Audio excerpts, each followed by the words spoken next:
The shipping giant UPS just dropped its Q1 earnings, and while the numbers look good on the surface, there's a storm brewing underneath.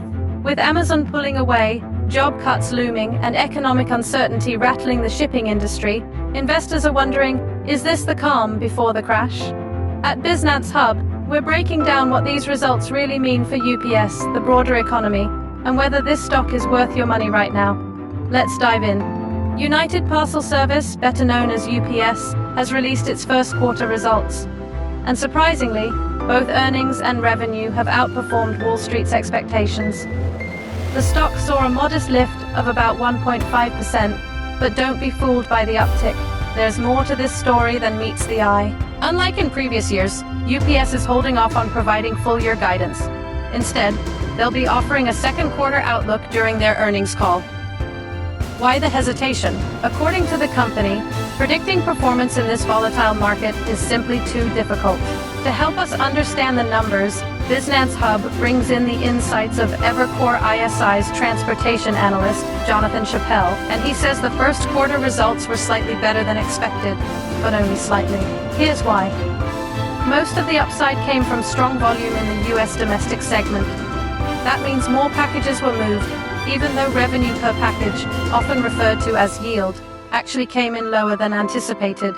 Margins in the domestic market were slightly stronger, and when adjusted for charges, UPS still beat analysts' expectations by $28 million on operating income. But here's the twist.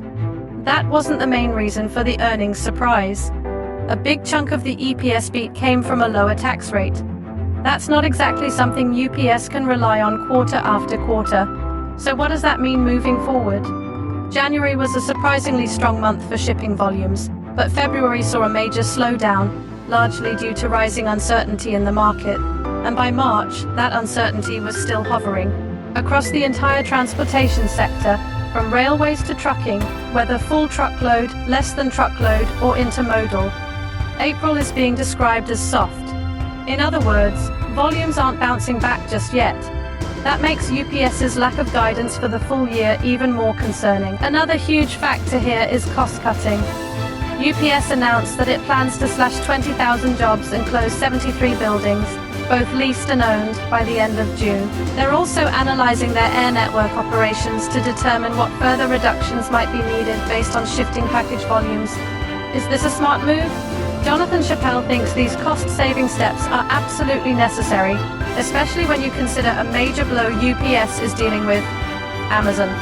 Back in January, UPS revealed that Amazon, its largest customer, would be pulling over 50% of its shipping volume off the UPS network over the next 18 months. That's a huge loss, and it forced UPS to respond aggressively to protect profitability. We're talking about more than half of their Amazon business, around 55%, disappearing by late 2026. And with current global shipping uncertainty, plus macroeconomic risks like a potential recession and tariff complications, it's no wonder UPS is bracing for impact. There may be a slight silver lining. Some analysts speculate that there could be a last-minute rush in shipments, companies pulling forward goods in anticipation of trade policy changes. That could benefit UPS in the short term, but it's far from guaranteed. Meanwhile, many shippers are stuck in limbo. Do they move manufacturing to other parts of Southeast Asia? Do they hold off and wait for more clarity? Right now, businesses are hesitant to make any bold moves, and that shipper paralysis is bad news for a company like UPS that relies on consistent shipping volumes. Yes, the cost cuts help.